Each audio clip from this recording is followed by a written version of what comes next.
Hey everybody, Elliot Wilcox here, in-home personal trainer and executive wellness manager. And today I'm going to go over my plans for a race I have coming up on Saturday, this Saturday. And I'm going to go over a little bit of the why. So why am I, what race is this? Why am I doing this? So a few weeks ago, a cousin of mine texted me through social media and asked if I wanted to do a trail run. He purchased a ticket a long time ago and got conflicting dates with something else going on, and so he asked if I wanted to take his spot. And so with COVID and everything going on, a lot of these venues are being a little bit more lenient on sign-ups, about passing that sign up to somebody else, because they still want people to attend and go. And so after communicating with the race director, I got all the information sent to me rather than paying another admission fee, and I was like, sure, I'll do a race. And that race is the Grand Traverse Trail Run. And so it's along the Superior hiking trail near Duluth, Minnesota. And there are a few different lengths that you can do. And let me get my sheet out here because my memory is like a squirrel. There's a 10.2 mile race. There's a 17 mile race. My cousin did the 21.5 mile race. He's done this one in the past, but he signed up for the 27 mile race instead this time. And so yes, I'm going to be doing 27 miles of trail run. I went ahead and Strava'd it, and so it hasn't been Strava'd, or I couldn't find a Strava for the course route, and so I made my own. And so I went in and it took a while, and it's like 4,200 feet of elevation over 27 miles. And so the bus leaves, or the starting point is at 6 a.m. on Saturday, and my goal, let's just say, is 5 hours. And so obviously that sounds pretty slow. You think about a marathon, 5 hours is, in my mind, pretty slow, but it's a trail run, and that's a lot of elevation, rocks, roots, trees, zigzagging back and forth. So I need to be prepared. Talking with some of my triathlon buddies the last, few days, am I prepared for this? 6.2 miles has been my average race run. Yes, this 27 miles is not, I'm not really, in my mind, considering a race. My goal is to end it with a happy face. And so I really need to be prepared with, my gear that I have, how I'm prepping beforehand, and what kind of strategies do I have in place so I can do this safely and hopefully not spend all day on the trail. And so we're going to go through some of the stuff that I have, go through the clothes, some of the gear, the nutrition that I have planned, because it is a pretty long event, and nutrition is something in triathlon that I've been kind of used to. But this is 27 miles over a marathon of just hills, and so it's going to be a little bit different kind of strategy to some extent. So let's get started. So to start off with, I just got my plain shoes. I have Asics Kayano 27. I think they're like gel shoes, so gel Kayano 27s. I recently just got these. I used to have On shoes, and I love Ons. I love them. Love Ons. But what they lack is, just some stability. They're not really considered a stability shoe. They're more of a neutral shoe. And if I was going to do trail running, which I was planning on doing this fall anyway, rocks is something that Ons don't do really well with because of the nature of the bottom of the shoe. They get stuck. And so I went ahead anyway, before my cousin even asked, and purchased these shoes. And so they're really good with stability. And so, yeah, they're not really a hiking shoe or anything like that, but they're more of a stability shoe. So I'm going to have less chance of twisting my ankle or just, having some discomfort long into the race. My plan is to bring 2 pairs of socks. And remember that a lot of this stuff is going to be as minimal as I can, just because I have to carry a majority of this stuff with me. There are certain areas where I can put drop bags, but for the most part, my goal is 5 hours, and I can carry a majority of my stuff. And so, and then refill with water and some electrolyte stuff, you know, if I run out or if I just need some extra at those. So I'm gonna just try to make sure I have whatever I need. Also, I don't have a support crew to, you know, drop those bags off or just make sure that I have what I need throughout. So I have 2 pairs of socks, one I'm gonna wear and one just in case the one I'm gonna wear is gonna get wet or sweaty or just something happens. It's just nice to have some backup. I'm gonna plan on wearing my Brooks running shorts. I have a pair of New Balances that I really, really like, but I'm gonna have a pack and I'm not gonna wear a running belt. And so I figured the lighter the better. The only problem I have, since these are 2 inches and my New Balances, I believe, are 1.5 inches, which really doesn't make that much a difference to me. But with me and my Thunder thighs, I get a little bit of chafing. And so I have some chafing stuff I'll go over with my gear.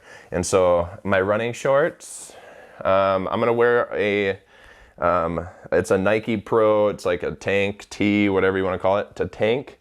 So it's pretty light. I've ran this many times and it's really comfortable. You really almost don't even know it's there.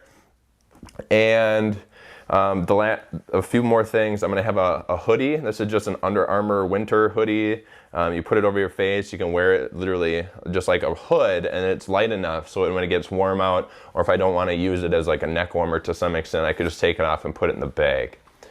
And the last thing that I'm gonna have is, and remember, this is Duluth. Duluth, Minnesota is up north Minnesota, if you're not aware.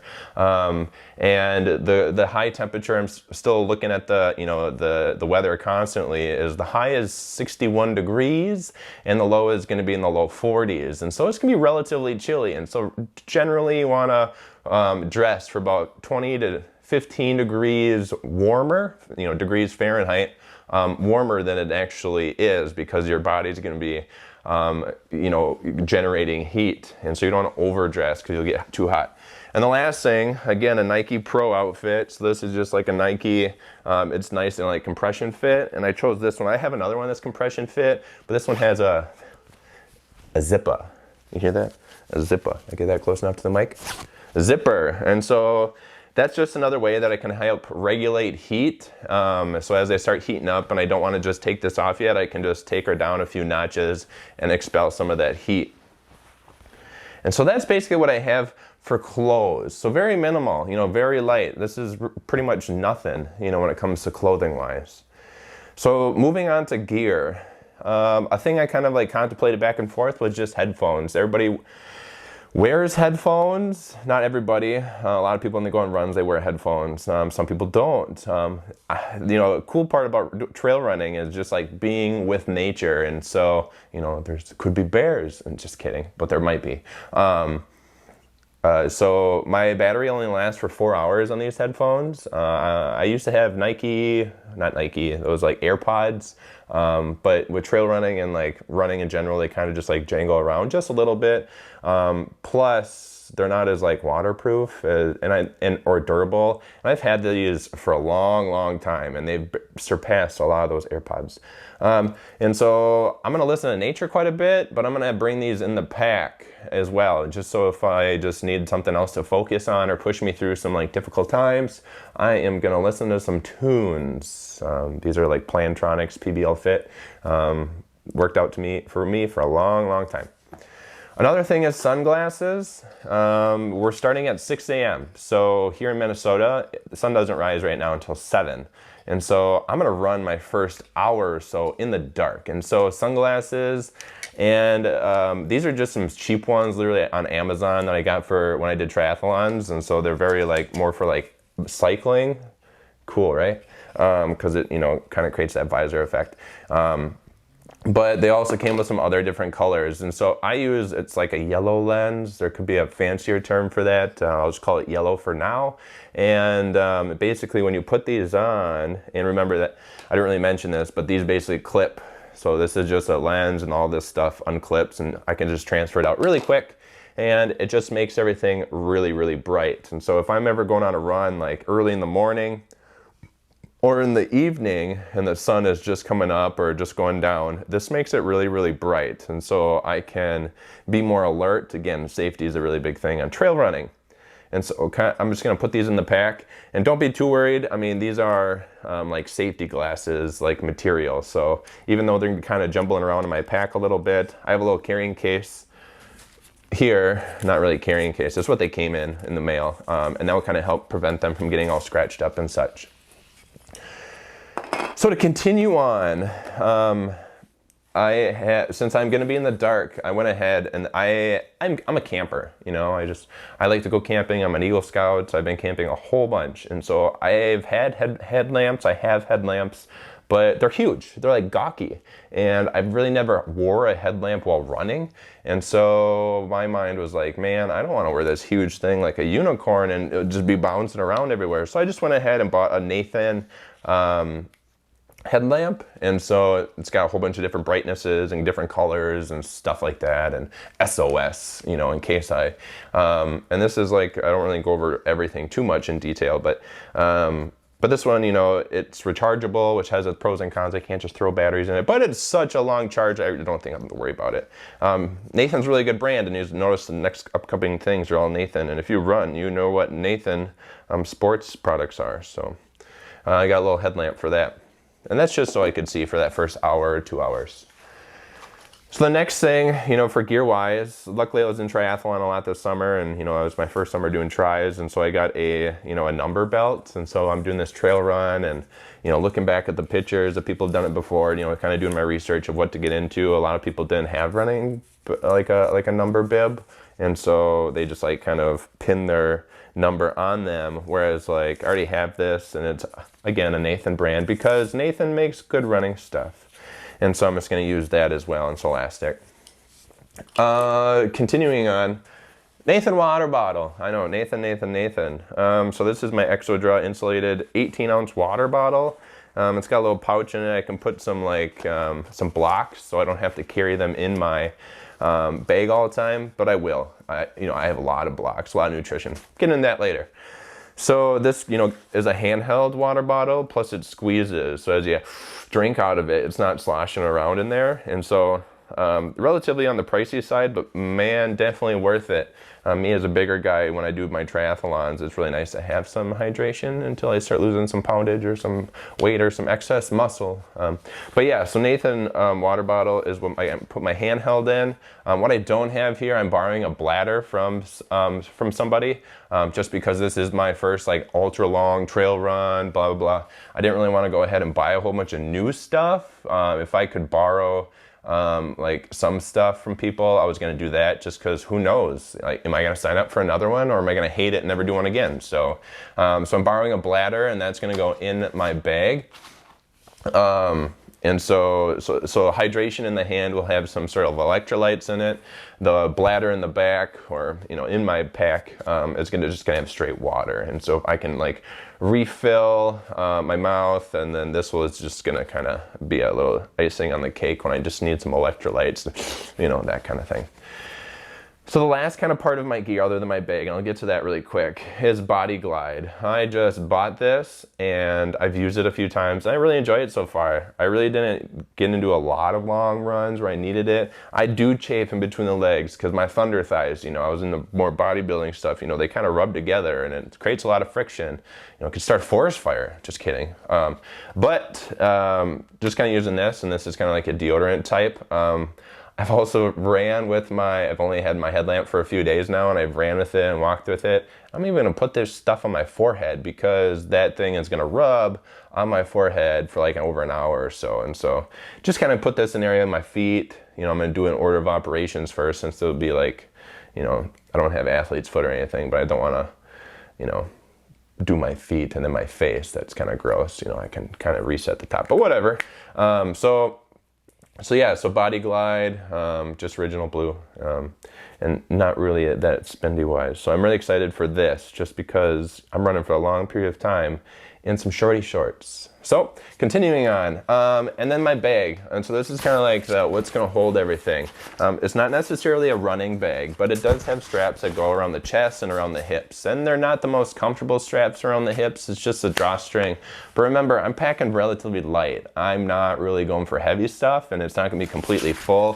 For the most part, it's just going to be, be in a bag, just so it's not like jumping around everywhere. So it's gonna mainly stay. It's got, like I said, it's got a spot for a bladder. It's got like a little hole for it to come out the back, and it's got a place for it to put right here along the side. Plus it's even got a little whistle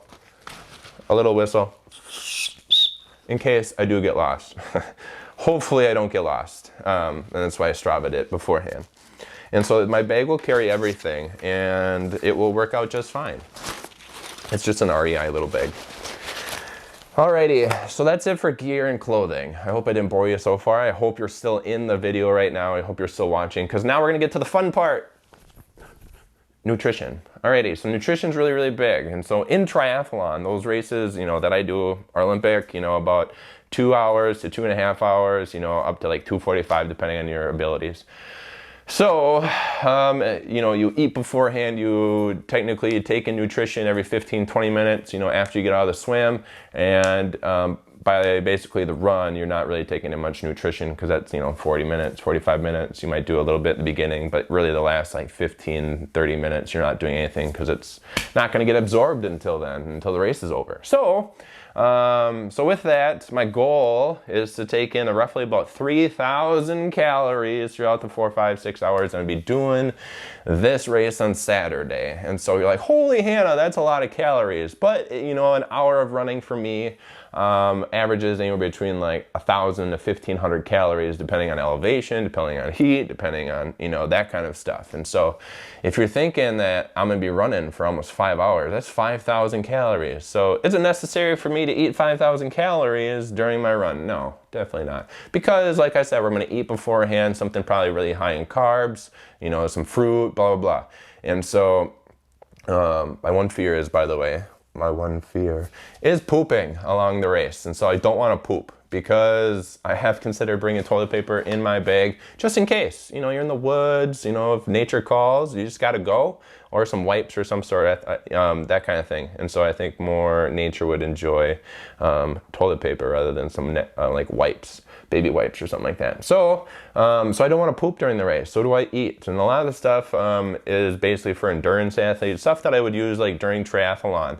And that would be, so like again, remember we want to do about 3,000 calories, blah, blah, blah. And so my go-to for triathlon are these salted watermelon. Doesn't that sound nice? Salted watermelon. These are blocks, and there's 6 of them, and there's 180 calories in all 6. So half of that is 1 serving, and that's 90 calories.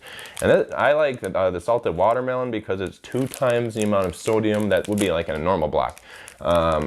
There is margarita flavor, and they are so good. But it's a little bit harder to eat or digest, and depending on like how much load you're putting on yourself. When I did tries and did them, I just couldn't like digest them very well, and they didn't sit with me. And so like they did sit with me, but these do better with me. And so I have 5 of these, and that's kind of my goal, is to basically take these. I'll get into the strategy a little bit more. So these blocks are my go-to. I also have Nunes. I'm a big fan of Nunes. They've supported me really well. Not they, I don't have any like affiliates or anything. Them, the tablets themselves, supported me really well. You can drink them, and that's why I plan to put my Nathan water bottles. I just put like 1 in. I could put 2, but I'm just gonna plan on putting 1 in, just so I can kind of sip on those electrolytes, and a little bit of caffeine in there as well. And so it's not gonna like disrupt my digestive system at all with the stuff I've kind of gone through so far. And I'll just probably carry this whole thing, and who knows how many tablets I'll go through. Probably 1 every fill-up station, when there's 4 first aid stations, or 4 stations for like refueling along the way. And so probably 4 of these. To be honest, I also just had these gels left over from tri-season, and so the other stuff I had to like kind of re-up my stock just because it's been depleted, and gels really didn't sit so well with me. And I've really liked the blocks, like the Nunes. These are a little thicker. Plus, like when you're on the bike, it's kind of hard to like rip it off, and then you're like peeling it off, and then your hands are all sticky. You got a bike.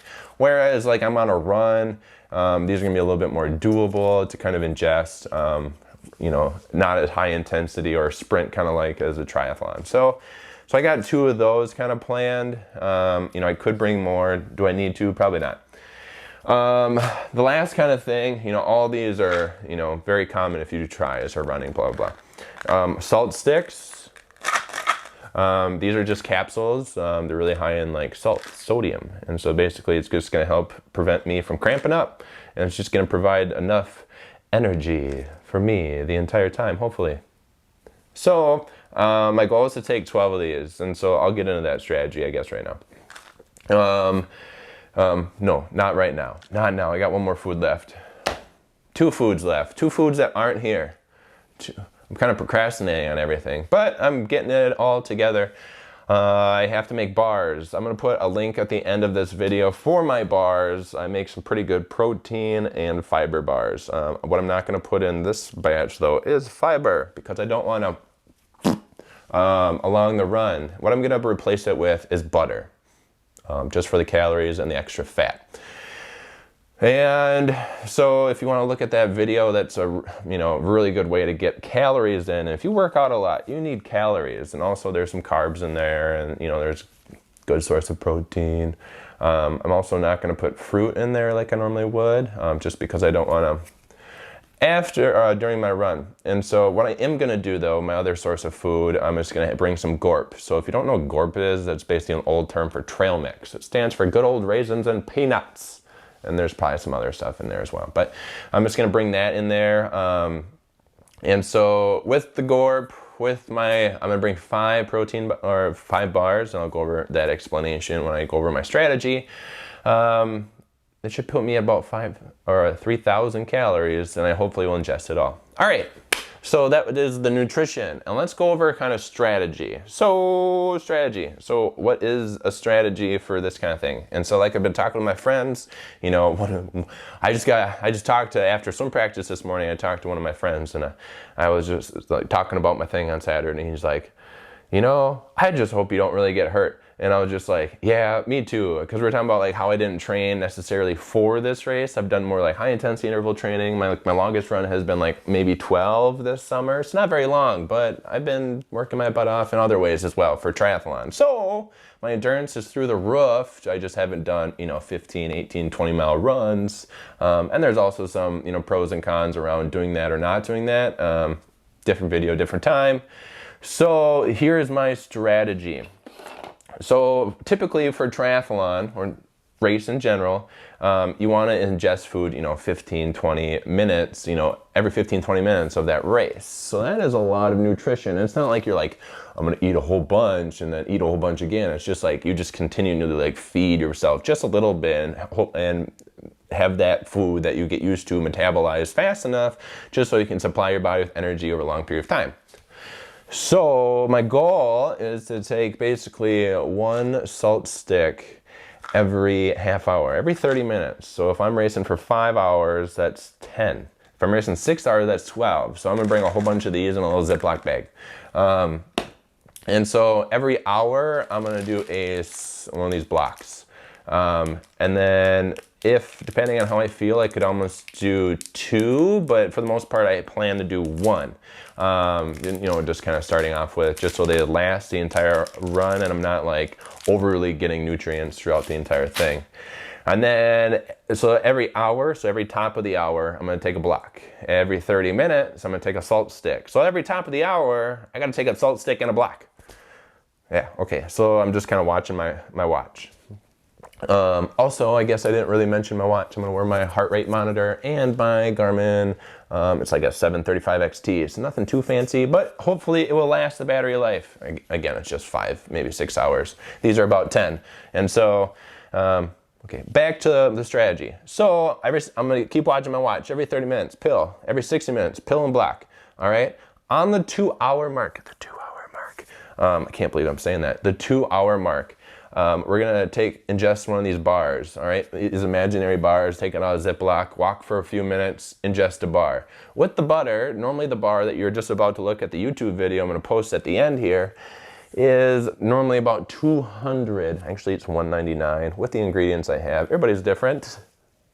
So with the butter added, it's going to come out to be about 250, 300 calories per bar. And you're like, man, that's a lot. And if you see these bars, they're not very big, but they're going to be super dense, and that's what I need. I don't need to sit here and have a full course meal trying to, get a whole bunch of calories. I want it in a little bit of bar, and so I'm going to get back running. So with that, if I do, 1 bar plus a block, per hour or per 2 hours, that's about 600-700 calories for 2 hours, so about 350 per hour. And so my body I don't want to ingest a whole bunch of food, and normally I don't do bars during a triathlon because it's a little too heavy. And so it could be something done beforehand, but I'm just going to stick to this nutrition talk right now because I can blab about other stuff later. So I'm going to kind of repeat that. So salt every 30 minutes, block every hour, salt block on that hour, every 2 hours. So every 2 hours I have to do a salt block or a salt stick with a little tablet. I have to eat a whole thing of blocks, and then I have to have a whole bar. And so that's quite a bit to have at one time. And so, but it's really important I kind of keep feeding nutrients throughout my body because, 3, 4, 5 hours are going to hit. I'm going to be like, man, I wish I would have ate earlier. Because it's really hard to get back to the energy that you wish you had. So that is the nutrition that I'll kind of repeat that 2-hour cycle over and over again. So by hour 4, I'll have, 2 bars. And, if I'm still hungry, I'll be able to fit another bar in with that. And so, I'll be pushing some calories. Also with that Gorp, good old Raisin and Peanuts or Trail Mix, I'll be able to kind of just snack on that either, when I am feeling a little bit extra hungry, I want something a little bit snacky, plus there's going to be some M&Ms in that as well, just a pride ride, some sugar. So that is the nutrition plan. Where is the running plan? Okay, we're still with me. Okay, the running plan in my mind. I know, really hard, right? In my mind, 27 miles, wow. And so really slow. I know there's people that can be like really fast off the gate. I know there's people that are probably gonna walk it. In the race, they said you have to do 3 miles an hour the entire time. Otherwise, it's gonna take 9+ hours to do this entire thing, and no event, unless you're doing a full Ironman, is gonna wanna do that because it's volunteers, blah. And so my plan is to run the flats, walk with haste on the way up. And if I feel, fine after hour number 2, getting, that 13 miles, 15 miles, I'm watching my watch, I will start running a little bit more on the uphills, very slow. Remember, this isn't a sprint. And so on the uphills, I'm going to walk with some haste, maybe do a little bit of some running, very slow.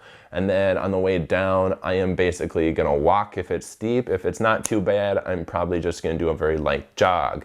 The goal, like I said, is to finish with a happy, smiley face. And so I don't want to do any rash decisions throughout the entire thing. So that is kind of my plan with the ups, the downs, and the flats. So, as you can tell, I'm really, really excited for this whole entire thing.